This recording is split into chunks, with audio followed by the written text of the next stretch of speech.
কেউ যদি প্রশ্ন করে ডোনাল্ড ট্রাম্পের কোন জিনিসটা প্রেডিক্ট করা যায়, আমার জবাব হবে এরকম, তার আনপ্রেডিক্টেবিলিটিটাই প্রেডিক্ট করা যায়। মানে কতটা আনপ্রেডিক্টেবল সেটাই আসলে আমরা কখনো খুঁজে পাবো না। ওয়েস্টে কেউ ফান্ড করে এমনও বলে যে ট্রাম্পকে প্রেডিক্ট তিনি নিজেও সম্ভবত করতে পারেন না। মানে তিনি একটা কথা কখনো হয়তো বললেন, সেই কথাটা হয়তো মন থেকেই বলেছিলেন, কিন্তু উনি এত ইম্পালসিভ, উনি হঠাৎ হঠাৎ যে কোনো কিছু করে ফেলতে পারেন। আমরা নিশ্চয়ই এর মধ্যে এই খবরটা দেখেছি, আমেরিকা ইরানে হামলা করেছে। আমেরিকা ইরানে হামলা করবে এই সম্ভাবনা বেশ ভালোভাবেই ছিল। আমি গতকাল তার একটা বক্তব্যের সূত্র ধরে বলেছি যে তিনি এই সম্ভাবনাটা রাখছেন। এটা তিনি নেহায়াত যে ইরানকে ভয় দেখাতে চাইছেন তা না, তিনি এই সম্ভাবনাটা রাখছেন। কিন্তু যে কারণে কেউ বা অনেকেই একটু অবাক হয়েছেন সেটা হলো একটা মানুষ এতটা আনপ্রেডিক্টেবল হবেন এটা হয়তো অনেকেই ভাবেননি। আমরা জানি ইসরায়েল ইরানের সংঘর্ষ শুরু হয়ে যাওয়ার পর, আমি কয়েকদিন আগেই বলেছিলাম যে এটা ঠিক যুদ্ধ বলা যাবে না, কারণ দুটো দেশের কেউই পরস্পরের বিরুদ্ধে যুদ্ধ ঘোষণা করেনি।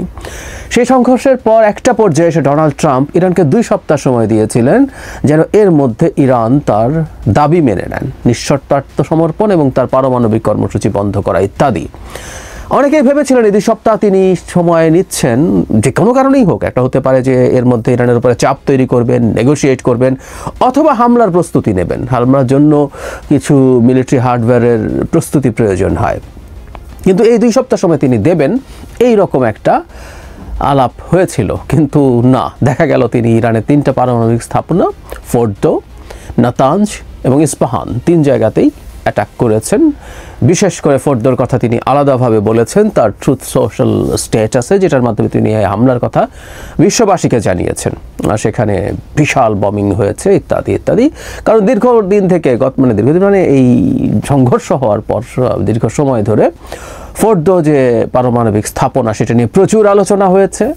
সেখানে তাদের সবচেয়ে সফিস্টিকেটেড, সবচেয়ে মূল সেন্ট্রিফিউজগুলো যেগুলোর মাধ্যমে ইউরেনিয়াম এনরিচমেন্ট হয়, সেই সেন্ট্রিফিউজগুলো ওখানে সবচেয়ে বেশি আছে এবং সেটা পাহাড়ি এলাকায় খুবই মাটির গভীরে আছে। সেখানে আমেরিকা অ্যাটাক করে সেটাকে ধ্বংস করবে এই আহ্বান নেতানিয়াহু জানাচ্ছিলেন, কারণ যে বোমা দিয়ে এটা ধ্বংস হওয়া সম্ভব বলে বলা হচ্ছিল GBU-57, সেই বোমা আমেরিকারই আছে। শুধু সেটা না, সেই বোমা ভীষণ ভারী, 13-13.5 টন ওজন একটা বোমার।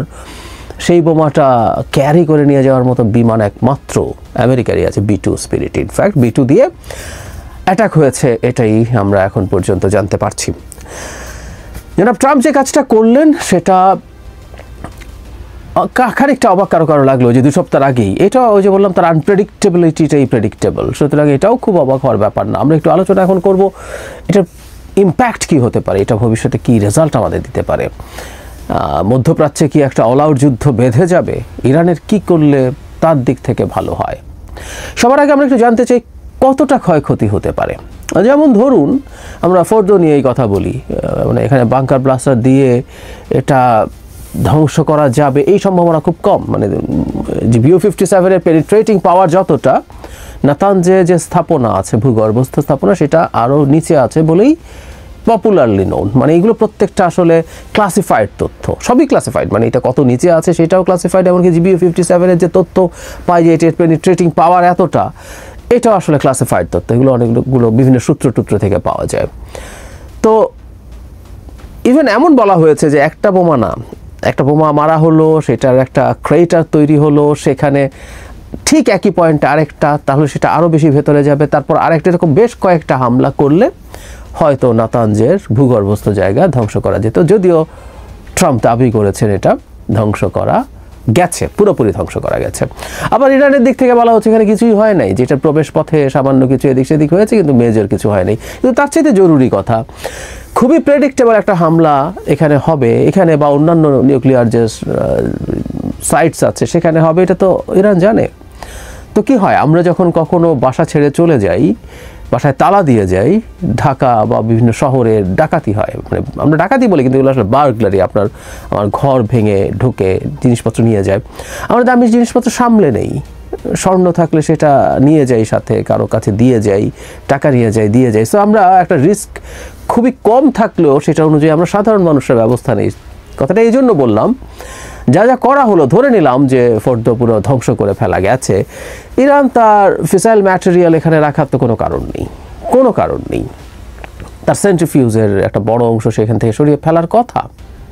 ইরানের সাথে ইসরায়েলের যখন সরাসরি আক্রমণই শুরু হলো, আমাদের মনে আছে নিশ্চয়ই সিরিয়াতে ইরানি কনসুলেটে হামলার পর পরস্পর ইরান ইসরায়েল পরস্পরকে হালকাভাবে খুব মিন করে খুব ধ্বংস করার জন্য অ্যাটাক করেনি, কিন্তু হামলা শুরু করেছে। সো তখন থেকেই ধারণা করা যায় তারা এই জিনিসগুলো সরিয়ে ফেলেছে, আর গত কিছুদিনে তো তারা বড় স্কেলে সেটা সরিয়ে ফেলার কথা। এটা খুবই মানে সাধারণ কাণ্ডজ্ঞান। ইরানও তাই দাবি করছে যে তাদের জিনিসপত্র ওখানে নাই, তারা এগুলো সরিয়ে ফেলেছেন। ফলে আমেরিকার এই হামলাটা কি তাহলে শুধুমাত্র ফেস সেভিং? এবং আমি এটাও বলতে চাই, নিউক্লিয়ার যে স্থাপনা তার চাইতে একটা বড় মাথা ব্যথা এখন ইসরায়েল এবং আমেরিকার আছে। এটা সবচাইতে জরুরি ব্যাপার, আসবো সেই জায়গায়। এখন ইরান কি করতে পারে? ইরান শুরু থেকেই পাল্টা হুমকি দিচ্ছিল, আমেরিকা যদি হামলা করে এটা মধ্যপ্রাচ্যে একটা ওয়াইড স্প্রেড যুদ্ধ শুরু করে দিতে পারে, কারণ ইরান আমেরিকার বিভিন্ন স্থাপনায় হামলা করবে। মধ্যপ্রাচ্যে আমেরিকার বহু জায়গায় আমেরিকার সামরিক ঘাঁটি আছে, সমুদ্রে আমেরিকার নৌবহর আছে, প্রত্যেক জায়গায় হামলা করবে এটা ইরান বলেছে। এবং এই যুদ্ধের পর মানে এই আমেরিকার এই হামলার পর ইরানের যে প্রধান ধর্মীয় গুরু আয়াতুল্লাহ আলী খামেনি, ধর্মীয় গুরু বলছে কিন্তু আসলে ডিফ্যাক্টো ইরানের প্রধান শাসক তিনি, তার উপদেষ্টা হামলার আহ্বান জানিয়েছেন। শুধু তাই না, আরেকটা আলোচনার ব্যাপার আছে, সেটা আলাদা ভিডিও করতে চাই, সেটা হচ্ছে হরমুজ প্রণালী, হরমুজ স্ট্রেইট, যেটা দিয়ে পৃথিবীর অয়েল ট্রান্সপোর্টের 1/3 মতো হয়, অয়েল অ্যান্ড গ্যাস। তো সেটা বন্ধ ইরান করে দেবে, সেরকম একটা ইরানের পক্ষে এটা সম্ভব। বন্ধ মানে হচ্ছে এটার রুটটাকে এতটাই রিস্কি করে তোলা যাতে জাহাজ আর এদিক দিয়ে না যায়। আমরা জানি কিছুদিন আগে হুতিদের সাথে সংকটের সময় বাব আল মানদেব যে স্ট্রেইটটা আছে সেটা দিয়ে তেল সরবরাহ বন্ধ হয়ে গিয়েছিল এবং জাহাজগুলোকে অনেক দীর্ঘ পথ ঘুরে ঘুরে আসতে হয়েছিল। সো একই রকম পদক্ষেপ ইরানের পক্ষে নেওয়া সম্ভব, কিন্তু এটা আবার খুব সহজও না, তার নানান ইস্যুতে নানান ক্যালকুলেশন। ইরান এটা করবে কিনা সেটা সময় বলবে। এখন ইরান রিটালিয়েট করবে কিনা সেটা হলো সবচেয়ে জরুরি প্রশ্ন। দুটো ইস্যু আছে।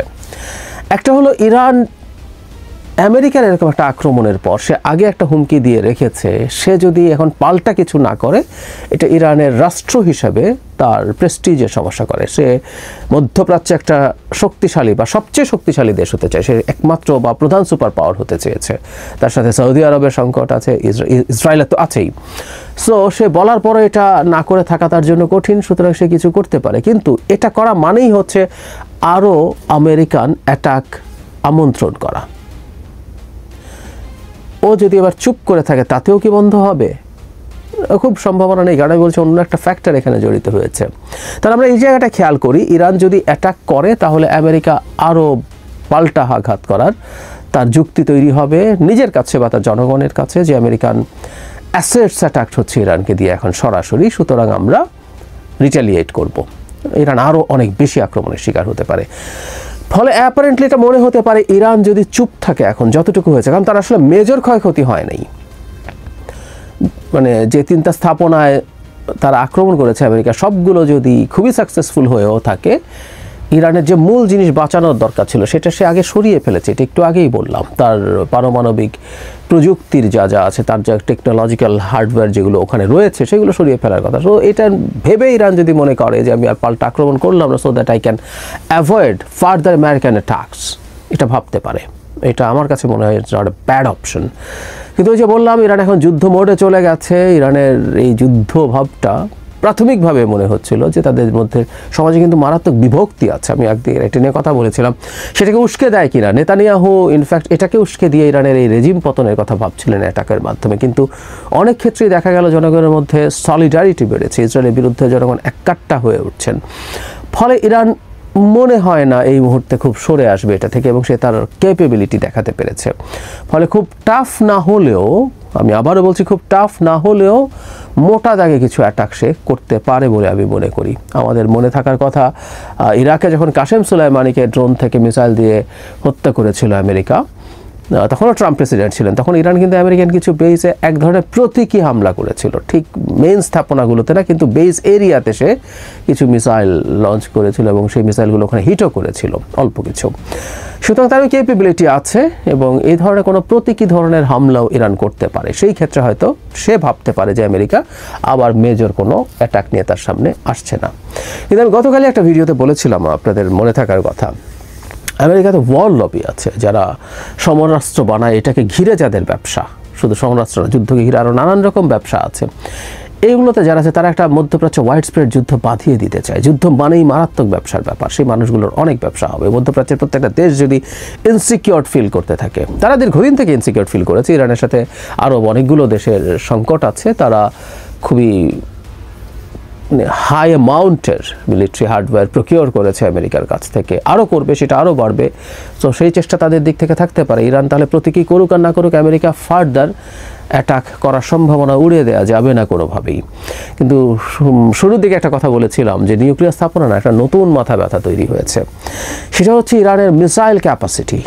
ইরানের ব্যালিস্টিক মিসাইলের যে ক্যাপাসিটি দেখা গেল ইসরায়েল আক্রমণ করার ক্ষেত্রে, শুধু সাধারণ ব্যালিস্টিক না, তার যে হাইপারসনিক মিসাইলস আছে, কিছু আছে, এই সক্ষমতাও ধ্বংস করা আসলে প্রয়োজন মনে করবে ইসরায়েল এবং আমেরিকা। কারণ ইসরায়েলে নিউক্লিয়ার ওয়েপন না, ইসরায়েলে যদি কনভেনশনাল ওয়েপন সমানে এরকম এসে পড়তে থাকে এবং যে কোনো সময় পড়ার ঝুঁকি থাকে, এটা ইসরায়েলের মানুষের যে একটা অসাধারণ নিরাপত্তা বোধ ছিল তাদের সরকারের প্রতি, সেটা কেটে যাবে এবং আস্তে আস্তে নেতানিয়াহুর বিরুদ্ধে জনমত তৈরি হবে। সুতরাং নিউক্লিয়ার যে ম্যাটেরিয়াল সেটা ধ্বংস করা হলো কি হলো না, তার চাইতে এখন নতুন বাস্তবতায় এই যে এখন মিসাইল, যে তাকে তার মিসাইল ক্যাপেবিলিটি বন্ধ করতে হবে। কারণ আমরা এটা আলোচনা করেছি, আগে ইসরায়েল চিন্তা করতো যে সে যত মিসাইলই পাঠাক আমি এগুলো নিউট্রালাইজ করবো। তার 3 স্তরের যে ডিফেন্স সিস্টেম আছে, অ্যারো 3, অ্যারো 2, ডেভিড স্লিং এবং আয়রন ডোম সব মিলে। কিন্তু সেই ক্যাপেবিলিটি যখন আস্তে আস্তে তার যেহেতু মানে ক্যাপেবিলিটি কমে গেছে, তার ইরান যে পরিমাণ ড্রোন, ক্রুজ মিসাইল সহ ওভারওয়েলম করছে, তার যে এটাকে নিউট্রালাইজ করার জন্য যে পাল্টা ক্ষেপণাস্ত্র, সেগুলোর সংখ্যা যেহেতু কমছে, তাহলে ইরানের এই লঞ্চিং বন্ধ করতে হবে এবং ইরানের এইখানে যেটা তৈরি হয় ব্যালিস্টিক মিসাইলস যেখানে তৈরি হচ্ছে, সেগুলো ধ্বংস করতে হবে। সেই বিবেচনা যদি করি, আমেরিকার আরও মেজর অ্যাটাক রুল আউট করা যাবে না। আর ডোনাল্ড ট্রাম্প যখন একবার আক্রমণ করে ফেলেছেন, একবারও যদি আক্রমণ না করতেন, ভয় দিয়ে চাপ দিয়ে যদি একটা ডিল করাতে পারতেন, যেটা তিনি প্রায় বলেন, তিনি আসলে এই একটা ব্র্যান্ডিং যেহেতু নিজ সম্পর্কে করেন, আমি যুদ্ধ ছাড়াই ডিল করাতে পারি, সেটা হয়তো তার জন্য ভালো হতো। কিন্তু আমাদের দেশেরও কিছু মানুষ মনে করতেন ডোনাল্ড ট্রাম্প প্রেসিডেন্ট হওয়া উচিত, কারণ তিনি যুদ্ধ করবেন না। এটা হাস্যকর কথা ছিল, এটা নিশ্চয়ই তারা হাড়ে হাড়ে বুঝতে পারছেন। আমরা তখনও এই আলাপ অনেক করেছি। শুধু সেটা না, তিনি বেনিয়ামিন নেতানিয়াহুকে এমন বন্ধু বলছেন তার জাতির উদ্দেশ্যে ভাষণে, এরকম সম্পর্ক আগে কখনো কারো সাথে ছিল না। খানিকটা রাশিয়া যখন ইউক্রেন আক্রমণ করে, তখন চায়নার শি উইদাউট লিমিটস যে বন্ধুত্বের কথা বলছেন, সেই ধরনের বন্ধুত্বের কথা বলছেন। সুতরাং বটম লাইন হচ্ছে, নেতানিয়াহু সফল হলেন। তিনি চেয়েছেন ট্রাম্পকে যুদ্ধে ডেকে আনার জন্য, টেনে আনার জন্য। সেটার জন্য অনেক কিছুই হতে পারতো, অনেক পথ তিনি করতে পারতেন, কিন্তু সেটা হয়ে গেল। আমি ধারণা করি এখন আমেরিকা আসলে এতটুকুতে থেমে যাবে না। ইরান রিটেলিয়েট করলে তো আমেরিকা এটাকে আবার ফার্দার এসকালেট করবেই, কিন্তু ইরান যদি নাও করে, আমেরিকা সরে আসার সুযোগ নেই এবং আমেরিকাকে এখানে ছড়িয়ে রাখা, যেখানে এনগেজ রাখার জন্য ইসরায়েল আরও অনেক কাজ করবে। এবং কি এই রকম আলোচনাও আছে যে সে তার মিসাইল ইন্টারসেপশন কিছু কমিয়ে দিচ্ছে, মানে তার যত সক্ষমতা আছে ততটা না দেখিও আরেকটা কমিয়ে দিচ্ছে, কিছু মিসাইলকে সে মাটিতে পড়তে দিচ্ছে, তার টার্গেটকে আঘাত করতে দিচ্ছে, মানুষের হতাহত হতে দিচ্ছে, যাতে এই মেসেজটা সে আমেরিকাকে দিতে পারে যে সে ভালনারেবল হয়ে পড়ছে, আমেরিকার জনগণকে দিতে পারে, সারা পৃথিবীতে যে ইহুদিরা অন্তত জায়নিজমে বিশ্বাসী, তাদের উপরে যাতে চাপ তৈরি করা যায়, তারা যেন আমেরিকাকে চাপ তৈরি করে এই যুদ্ধে ইনভলভ হওয়ার জন্য। সুতরাং আমেরিকা মোটা দাগে এখানে ইনভলভড হবে। সো ইরান এই দফা যদি থেমেও থাকে, আমেরিকা যদি ক্রমাগত আক্রমণ করতে থাকে তার বিভিন্ন স্থাপনায়, ইরানকে তখন আসলে তার যা যা কথা ছিল, তার তো ক্যাপেবিলিটি আছে, আমেরিকার বিভিন্ন সামরিক স্থাপনায় আঘাত করা, সেটা করতে সে হয়তো বাধ্যই হবে শেষ পর্যন্ত, এবং এটা মিডল ইস্টে একটা ওয়াইড স্প্রেড যুদ্ধ ছড়িয়ে দিতে পারে। এবং সেই পুরনো কথা আবারও বলি, কোনো একদিন তৃতীয় বিশ্বযুদ্ধ যদি আমরা রেকগনাইজ করি হয়েছে, তখন আমরা আসলে বলবো এইগুলো তৃতীয় বিশ্বযুদ্ধের পার্ট ছিল।